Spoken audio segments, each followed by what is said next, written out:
Bismillah walhamdulillah wa salatu wassalamu ala rasulillah wa ala alihi wa sahbihi wa man ittaba'a huda. Amma ba'du fa fi hadhihi al-laylati al-mubarakah. Cette nuit, la nuit du 22 du mois de Rabi'an al-Akhir de l'année 1443 après la hijra de notre prophète Muhammad sallallahu alayhi wa sallam, nous entamons le 10e cours de notre série de cours sur le commentaire du livre L'épreuve évangélique, ce livre de Al-Allama, Al-Cheikh Mohammed Taqiyuddin Al-Hilali Al-Maghribi, rahimahullah ta'ala.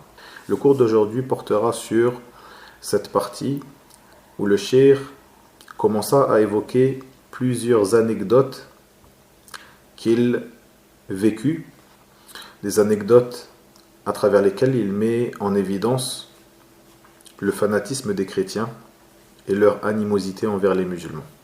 Parfois, il mettra en évidence, à travers ces anecdotes, des ambiguïtés des chrétiens et la réfutation à ces dernières. L'anecdote que nous allons lire aujourd'hui, Inch'Allah, est celle à laquelle il donna ce titre que je viens d'évoquer. Il dit, dans le sens de ses paroles, rahimahullah, le fanatisme des chrétiens et leur animosité envers les musulmans. Puis il dit, je me contenterai dans le cours d'aujourd'hui comme dans le cours prochain, lorsque j'évoquerai ces anecdotes, de lire une traduction approximative de l'anecdote rapportée par Cheikh, de cette histoire qu'il vécut et de laquelle il tira des enseignements qui lui ont été profitables à lui comme à nous. Et c'est bien pour cela qu'il nous les rapporte ici et qu'il nous met en évidence ces enseignements tirés de ces histoires. Donc je me contenterai de lire une traduction approximative de ces histoires, de ces anecdotes, et d'y faire un léger commentaire si besoin est. Il dit, rahimahullah ta'ala, ce que j'ai lu dans le précieux journal Al-Mithaq concernant le fanatisme des chrétiens, leur extrémisme et leur manière de voir l'islam de travers et inversant l'image des choses, cela m'a rappelé ce qui m'est arrivé à ce sujet. Donc le Cheikh nous dit qu'en lisant un article dans Al-Mithaq concernant le fanatisme des chrétiens et leur manière inversée de voir l'islam, de voir les choses, de voir leur point de vue sur notre religion. Il dit que ceci lui a rappelé donc cette anecdote. Il raconte l'anecdote, il dit, rahimahullah, j'étais professeur en Inde, dans la faculté, le comité des savants. La faculté qui était appelée le comité des savants, dans le sens approximatif. Sur invitation de M. Suleyman al-Nadawi et du docteur Abdel Ali, qu'Allah leur fasse miséricorde. Je considérais alors qu'il était impératif pour moi d'apprendre une langue étrangère, car on ne saurait être pleinement cultivé à cette époque sans cela. La langue dominante en Inde était l'anglais. Je commençais alors à apprendre la langue anglaise de mes élèves et d'autres. Donc Cheikh était enseignant de littérature arabe et de sciences religieuses là-bas en Inde, et il commença donc à apprendre l'anglais de ses élèves. Ici, cela me rappelle une parole de certains parmi les imams de As-Salaf radouanallahi alayhim, parmi eux l'imam al-Bukhari, de même que Waki' ibn al-Jarrah. Et cette parole est rapportée de plusieurs parmi nos imams, où ils disaient, dans le sens de leur parole, un homme ne s'anoblit pas jusqu'à ce qu'il apprenne de celui qui est comme lui, à son niveau dans la science, de celui qui est au-dessus de lui, comme de celui qui est en dessous de lui. Nous voyons ici que le Cheikh apprenait la langue anglaise de ses propres élèves. Et je vous rappelle ici aussi ce que j'ai évoqué dans la biographie du Cheikh, qu'il était polyglotte. Il parlait de nombreuses langues. Il parlait l'arabe, bien sûr, il était spécialisé en littérature arabe. Il parlait certains dialectes berbères. Il parlait l'anglais, et ces langues, il les parlait couramment, bien sûr. On ne parle pas de quelqu'un qui a des notions, mais des langues qu'il parlait couramment. Donc l'anglais, après cette histoire, donc, où il nous rapporte ici, rahimahullah, le début de son apprentissage de cette langue. Il parlait donc l'anglais couramment, il parlait l'allemand, il parlait l'Urdu, la langue donc des gens de l'Inde et du Pakistan. Il parlait aussi le français, très couramment, et autre que cela, rahimahullah ta'ala. Il dit donc, il m'a paru, alors que je n'étais encore qu'au début, que la langue des Indiens, l'anglais, ne correspondait pas à l'élocution des Anglais. Donc la langue anglaise que parlaient les Indiens ne correspondait pas à l'élocution des Anglais et leur éloquence. Je me rendis donc dans une mission chrétienne, dont le meneur était canadien. Je demandai à ce qu'il me donne des cours en langue anglaise en contrepartie d'un salaire. Cheikh voulait lui payer un salaire pour apprendre l'anglais auprès de lui. Il me répondit, « Je ne prends pas de salaire, mais si tu te conformes à assister à mes assises de prêche, donc c'était une mission chrétienne, à assister à mes assises de prêche que je donne dans la mission évangélique en anglais, tu progresseras alors. » Je lui dis, donc le cheikh lui dit, rahimahullah, je suis encore débutant, je ne comprends pas le sermon. Il me dit, assiste et je te donnerai 3 cours par semaine, chaque cours d'une durée de 30 minutes. Allahu Akbar. Regardez comment il essaye de convertir cette personne qui vient le voir, un musulman qui vient le voir et lui dit, viens assister à ces prêches et à partir de là, écoute ce que je te dis, ce que je dis dans ces prêches, et à partir de là, je t'apprendrai l'anglais, gratuitement. Allahu Akbar. Il ne savait pas que cette personne était un de nos érudits. Rahimahullah ta'ala. Il dit, donc, al-Cheikh, rahimahullah, j'ai donc assisté assidûment.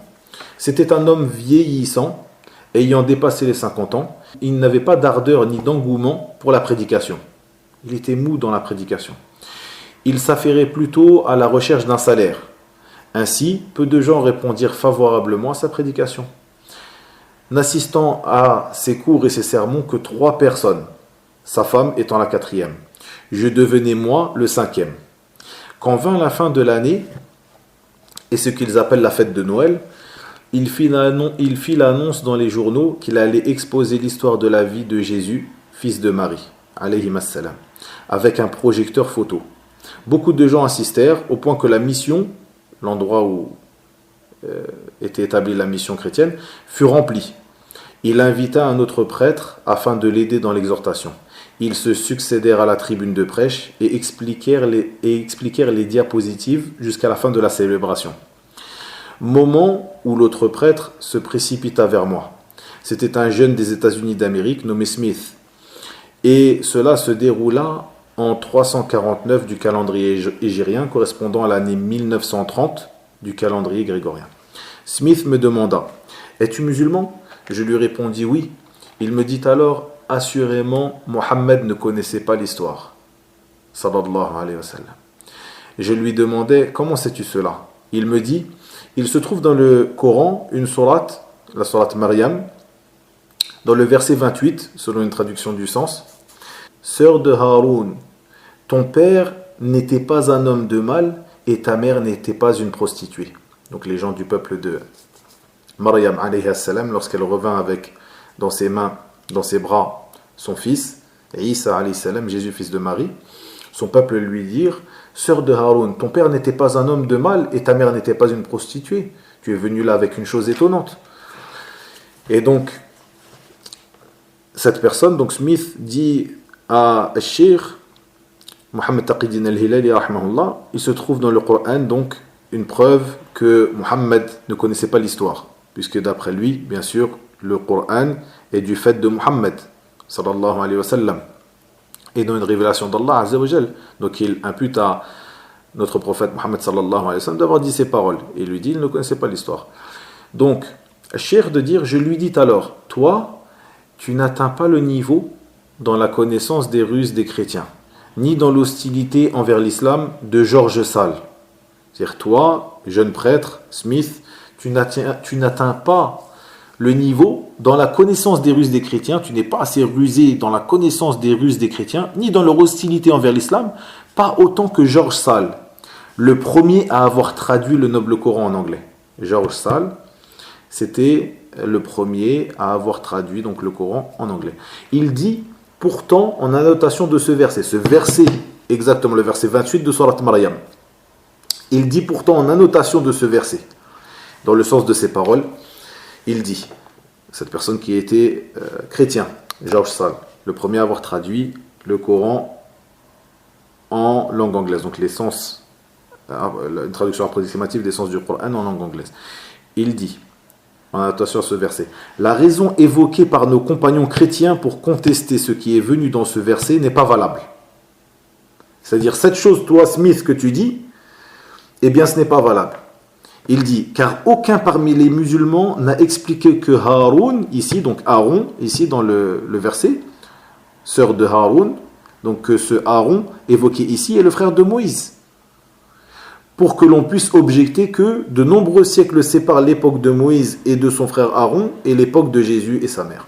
C'est-à-dire que ces gens disent, pour résumer, Mohammed ne connaît pas l'histoire, sallallahu alayhi wa sallam. Pourquoi? Parce que dans le Coran, à qui ils imputent que le livre d'Allah Azza wa Jalla est de son fait, du fait qu'il ne croit pas en son envoi, sa mission, et il ne croit pas au livre d'Allah, tabaraka wa ta'ala, ils disent, ils ne connaissent pas l'histoire, parce qu'ils disent que Marie était, donc d'après ce verset, la sœur de Haroun, qui est le frère de Moussa.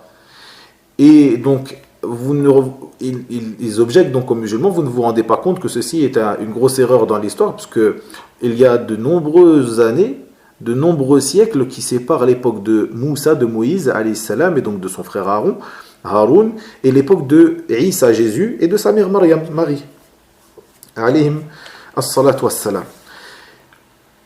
Et ici, George Sall, qui était quelqu'un qui avait de l'animosité envers l'islam, a été juste à ce moment-là. Il dit la raison évoquée par nos compagnons chrétiens pour contester ce qui est venu dans ce verset, car il sait que les chrétiens contestaient cela et utilisaient la même parole que Smith a donnée à Cheikh Mohammed Taqiyuddin al-Hilali ici. Il dit cette raison n'est pas valable, car aucun parmi les musulmans, si on revient dans l'exégèse que les savants musulmans ont fait de ce verset, aucun parmi eux n'a expliqué que Haroun ici est le frère de Moïse. Est-ce qu'il n'y a qu'un seul Haroun? Est-ce qu'il n'y a qu'un seul Aaron était le frère de Moïse, pour que l'on puisse objecter que de nombreux siècles séparent l'époque de Moïse et de son frère Aaron, et l'époque de Jésus et de sa mère. Il me répliqua alors, donc Smith répliqua au Cheikh, alors, Monsieur Ahmed Khan, le fondateur de l'université islamique Al-Irar, ou Al-Irar, a admis cette objection. Donc la même objection que lui a voulu émettre et que George Sall a répondu, ou à laquelle il répondit, cette personne Smith répliqua à Cheikh Mohammed Taqiyuddin al-Hilali que même Ahmed Khan, qui est le fondateur de l'université islamique de Al-Irar, a émis la même objection que lui-même. En anglais, donc cette université, Al-Irar ou Al-Igar Muslim University, l'université donc musulmane de Al-Irar, située dans la ville de Agra en Inde. À quoi je répondis, donc Cheikh de nous dire, après cette objection de Smith, il répondit: je ne connais pas Monsieur Ahmed Khan et je ne reconnais pas Monsieur Ahmed Khan et ne le connais pas non plus. Et tu as certes entendu la réponse de la bouche de l'un de tes ancêtres dans votre inimité envers l'islam. Il ne te reste donc plus rien à dire. Il me dit alors, donc Smith dit alors à Cheikh, rahimahullah, il y a une contradiction dans le Coran. Il est dit dans Surat la table servie al-Ma'ida, la Surat numéro 5, selon une traduction du sens approximative, que les gens de l'évangile jugent d'après ce qu'Allah y a fait descendre. Et ceux qui ne jugent pas d'après ce qu'Allah a fait descendre, ceux-là sont les pervers. Et il est dit dans la sourate de la famille de Imran, Surat Al-Imran, la sourate numéro 3, au verset numéro 85, selon une traduction du sens, et quiconque désire une religion autre que l'islam ne sera point agréé, et il sera dans l'au-delà parmi les perdants. Comment peux-tu, il dit donc Smith, comment peut-on agir conformément à ces deux versets en même temps? Le cheikh de dire, je réfléchis un peu, puis je dis, par une inspiration d'Allah, tabaraka wa ta'ala. Il dit donc, par l'inspiration d'Allah Azza wa Jal, avant que nous ne répondions à cette objection, il nous faut obligatoirement méditer sur la querelle qui a opposé le prophète sallallahu alayhi wa sallam aux chrétiens. Quel était son sujet? Cette querelle qui est rapportée de manière authentique qui est la querelle ou qui est le débat qu'il eut entre notre prophète Mohammed sallallahu alayhi wa sallam et Nasara Najran. Il dit, Smith lui dit, dis-le-moi, explique-moi donc ce sujet à propos duquel il eut cette querelle ou ce débat. Je dis, elle concernait Jésus, fils de Marie. Donc il y eut un débat entre le prophète sallallahu alayhi wa sallam et ces gens, ces chrétiens de Najran. En effet, les chrétiens de Najran étaient venus au prophète sallallahu alayhi wa sallam l'accusant de dénigrer leurs compagnons. Donc de dénigrer leurs compagnons, ici ce qui est voulu c'est Isa, Jésus, fils de Marie. Donc, mais ici le cheikh a exprimé ou a parlé de lui, de Jésus, fils de Marie, en disant leurs compagnons, car en fait ils accusent le prophète sallallahu alayhi wa sallam de dénigrer Isa et bien sûr leurs compagnons dans le sens de leur manière de voir, leur manière de comprendre, leur manière de croire en Isa alayhi salam, qui n'est pas la bonne manière de croire et qui n'est pas une manière authentique comme vous le savez. Il leur demanda, qui est ce compagnon dont vous parlez? Donc les chrétiens de Najran vinrent au prophète sallallahu alayhi wa sallam en lui l'accusant de dénigrer leur compagnon. Il leur dit, qui est ce compagnon dont vous parlez? Ils dirent, c'est Jésus, fils de Marie. Il leur demanda, sallallahu alayhi wa sallam, et comment l'ai-je dénigré? Ils dirent, tu as nié qu'il était le fils de Dieu et tu as dit qu'il était un homme ordinaire. Il débattit avec eux à ce sujet et établit la preuve, mais ils s'obstinèrent et Allah fit descendre concernant Jésus, alayhi salam, dans la sourate La famille de Imran, Ali Imran, versets 59 et 60, selon une traduction du sens. Pour Allah, Jésus est comme Adam. Pour Allah, Jésus est comme Adam, qu'il créa de poussière, puis il lui a dit sois, et il fut. La vérité vient de ton Seigneur, ne sois pas donc du nombre des sceptiques. Puis Cheikh de dire, rahimahullah, lorsqu'ils s'obstinèrent et prétendirent qu'il était le fils de Dieu et le troisième de trois, Allah ordonna au prophète sallallahu alayhi wa sallam de faire al-mubahala. Al-mubahala, c'est un terme qui exprime un acte qui consiste à se réunir avec l'adversaire lors d'un litige pour que chacune des deux parties maudisse l'autre. Al-mubahala. Quand il sortit à cet effet, ils prirent peur de se livrer à cet acte, al-mubahala, et décidèrent de conclure une paix avec lui, avec le prophète sallallahu alayhi wa sallam. Sur cette querelle, Allah a dit, dans le sens approximatif de ces paroles, tabaraka wa ta'ala, que les gens de l'évangile jugent d'après ce qu'Allah y a fait descendre, et ceux qui ne jugent pas d'après ce qu'Allah a fait descendre, ceux-là sont les pervers. Quant à l'histoire, donc ce verset, que Smith rapporta au prophète sallallahu alayhi wa sallam, il lui dit, il y a contradiction entre ce verset et l'autre verset. Donc Cheikh a voulu lui dire, à quel moment est descendu ce verset? Comment comprends-tu ce verset? Il te faut connaître les causes de la révélation.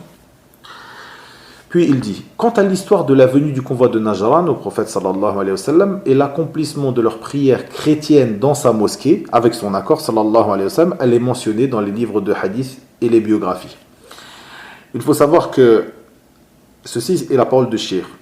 Et nous dirons que l'histoire du convoi de Najran est une histoire authentique des chrétiens de Najran, et c'est une histoire authentique comme je l'ai dit précédemment. Cependant, le fait que le prophète sallallahu alayhi wa sallam aurait permis au convoi de prier dans sa mosquée n'est pas authentiquement rapporté. Ceci est c'est une chose qui est rapportée de manière faible du prophète sallallahu alayhi wa sallam, bien que Cheikh l'a évoqué ici. Puis Smith lui dit au Cheikh, rahimahullah, mais les évangiles indiquent qu'il est le fils de Dieu et qu'il est le troisième de trois. Le Cheikh de lui dire, je n'ai pas lu l'évangile, mais j'ai la ferme conviction que l'évangile est vérité. L'évangile, l'Injil, vous vous rappelez des cours précédents, l'Injil, l'évangile, un seul évangile, est vérité. Et qu'il vient de Dieu. Et ce qui vient de Dieu ne peut diverger. Il est donc inévitable qu'il soit en concordance avec le Coran. Il est donc inévitable qu'il soit en concordance avec le Coran, dans le principe d'unité de Dieu et de servitude de Jésus, fils de Marie. Il me dit alors, donc Smith dit au Cheikh, ceci est votre manière d'être, votre intolérance sectaire vous empêche de lire la Torah et l'Évangile, alors que moi, j'ai assurément chez moi le Coran en 3 langues. Le Cheikh de lui répondre alors, pour ce qui est de l'Évangile en arabe, eh bien son style est médiocre et confus, il est incompréhensible. En revanche, j'étudie l'anglais afin de lire dans cette langue, afin de le lire dans cette langue, de lire l'Évangile dans cette langue, ou la Bible ici en l'occurrence. Il me dit, promets-moi de le lire et je demande pour toi un exemplaire directement de Londres que tu recevras dans un mois. Cheikh de dire, lorsqu'il reçut, donc Smith, lorsqu'il reçut l'exemplaire, il m'écrivit une lettre en anglais dans laquelle il dit: je demande à Dieu qu'il te donne par ce livre beaucoup de bénédictions. Puis Cheikh de dire, je commençais donc sa lecture en recherchant dans les dictionnaires les mots que je ne comprenais pas. Je le lus une troisième fois, c'est-à-dire que Cheikh commença à lire la Bible alors qu'il ne maîtrisait pas très bien la langue anglaise. Il prenait les mots qu'il ne connaissait pas et les cherchait dans le dictionnaire. Regardez l'ikhlas, la sincérité de ce cheikh, de ce grand savant, rahimahullah ta'ala. Il le lit une fois, puis deux fois, puis trois fois. Il dit donc, je le lus une troisième fois, durant laquelle j'évoquais ces sujets, dans une épître que j'appelais Annotations diverses à propos de l'évangile de Matthieu. Annotations diverses à propos de l'évangile de Matthieu. Et que je publiais dans la revue Les Jeunes Musulmans, que faisait paraître notre ami Al-Hajj Taha Al-Fayyad, qu'Allah lui fasse miséricorde, à Bassora. Donc Bassora qui est la deuxième ville d'Irak après Bagdad, la capitale. Puis il dit, rahimallah, lorsque j'informais Shakib Arslan de ces annotations, qu'Allah lui fasse miséricorde, il me les demanda. Je lui dis alors, elles ont été perdues dans l'imprimerie. Il en fut très attristé. Puis Cheikh de dire, je suis maintenant prêt à en écrire de nouvelles semblables, ou mieux encore. Cependant, beaucoup de nos frères musulmans ne portent pas d'intérêt à la défense de leur religion, et n'aident pas celui qui souhaite la défendre, plutôt ils l'abandonnent. À propos de leurs semblables, on récite. Donc ici, vous vous rappelez, au début de l'épître, il évoqua des paroles qui étaient proches. Le fait qu'il ne trouva pas beaucoup de secoureurs à cette cause, c'est-à-dire la défense de l'islam, malheureusement chez les enfants de l'islam. Il dit, et à propos de leurs semblables, donc ceux qui abandonnent et qui délaissent, on récite. On récite. Et il rapporta ici plusieurs vers, dont le premier vers et le suivant, donc que je n'ai pas traduit ici, j'ai traduit juste la première partie. Il dit, Lo kuntu min mazinin lam tastabih ibili banul laqitati min dhuhl ibn shaybana. Dans le sens de ces paroles, si seulement j'étais de la tribu de Mazin, la tribu de Dhuhl ibn Shayban ne se serait pas autorisé mes chameaux. C'est-à-dire qu'ici, il rapporta une parole de poésie pour illustrer cela, le fait que il n'a pas trouvé beaucoup de personnes pour secourir cette cause, la défense de l'islam contre les chrétiens. Puis il dit, rahimahullah, quand son livre m'est parvenu, j'ai répondu à Smith par un mot de remerciement. Puis lorsque je lus et compris son sens, il parle de la Bible ici, en anglais, je lui écrivis un autre message où je lui dis, certes Allah a exaucé ton invocation et il m'a donné dans ce livre de nombreuses bénédictions, mais elle contredit ce que tu avances et le rendent caduc. Tu m'avais en effet dit lors du débat, ceci et cela. Or j'ai trouvé dans le livre à tel chapitre, à tel et tel numéro, que ce que tu as dit n'est pas correct, et que l'évangile prouve, à l'instar du Coran, l'unicité de Dieu, l'humanité de Jésus, et qu'il est le serviteur de Dieu. Cela est prouvé de la manière la plus limpide et à de nombreux passages. Je lui en ai exposé 7 et ce fut mon dernier échange avec lui. Puis il dit, rahimahullah, je témoigne pour ce jeune prêtre qu'il était dévoué à sa prédication et qu'il était extrêmement enthousiaste. À chaque fois que je lui disais cela contredit la raison, il me répondait la raison est déficiente et la parole de Dieu est parfaite. Et Dieu sait ce que nous ne savons pas. Allahu Akbar. Regardez cette parole d'un prêtre chrétien. Il dit, rahimahullah, donc, Cheikh Mohammed, Taqidin al-Hilali, rahimahullah, il dit, je l'avais visité dans sa mission avant que ne me parvienne le livre, donc la Bible qu'il fut venir pour lui, spécialement de Londres. J'avais trouvé qu'il ne mangeait pas de viande, ni seul, ni devant les gens. Il ordonnait à son cuisinier de leur préparer de la nourriture végétarienne et de préparer pour sa femme et son fils des plats avec de la viande. Je l'avais interrogé à ce sujet. Alors il m'avait dit, ces idolâtres que j'appelle à entrer dans le christianisme, détestent fortement qu'on mange de la viande. Alors, je cherche à gagner leur sympathie et j'ai donc abandonné la viande pour le Messie. Ici, Cheikh, rahimahullah, essaye de montrer le dévouement de cette personne, de ce prêtre chrétien. Il dit ensuite, je lui dis, cependant, il ne te voit pas dans ta maison. Tu cherches à délaisser la viande pour attirer la sympathie de ces idolâtres, donc les gens de l'Inde, puisqu'il était en Inde à ce moment-là. Et il dit donc, le cheikh lui dit donc, cependant, ils ne te voient pas dans ta maison. Il me répondit, mais je ne peux pas leur mentir, prétendant que je ne mange pas de viande alors que j'en mange. Puis cheikh de dire, c'est la raison pour laquelle sa prédication a eu un effet sur eux. J'ai vu avec lui 30 hommes, avec leurs femmes et leurs enfants, obéir à ses ordres. Il leur a ordonné de construire une église, ils l'ont alors construite de leurs mains, malgré leur grande pauvreté. Contrairement aux prêtres qui m'enseignaient l'anglais dans la ville de Lucknow, donc la ville de Lucknow qui est la capitale de l'état de Uttar Pradesh, dans le nord de l'Inde. La ville de Lucknow, dont personne ne crut à ce qu'il prêchait. Donc si vous vous rappelez, ils étaient 5, dont Cheikh Mohammed Taqi-Din al-Hilali à sa prédication, à ses prêches, ou à son prêche. Donc il dit, dont personne ne crut à ce qu'il prêchait, car lui-même n'y croyait pas. Or la sincérité est le secret du succès, même dans le faux. Allahu Akbar. Ici se termine cette première anecdote et nous aborderons la semaine prochaine la seconde anecdote avec une réfutation à des ambiguïtés exposées par les chrétiens. Wa ilahuna wa billahi tawfiq wa sallallahu wa sallam wa barak ala nabiyyina Muhammad walhamdulillahi rabbil alamin.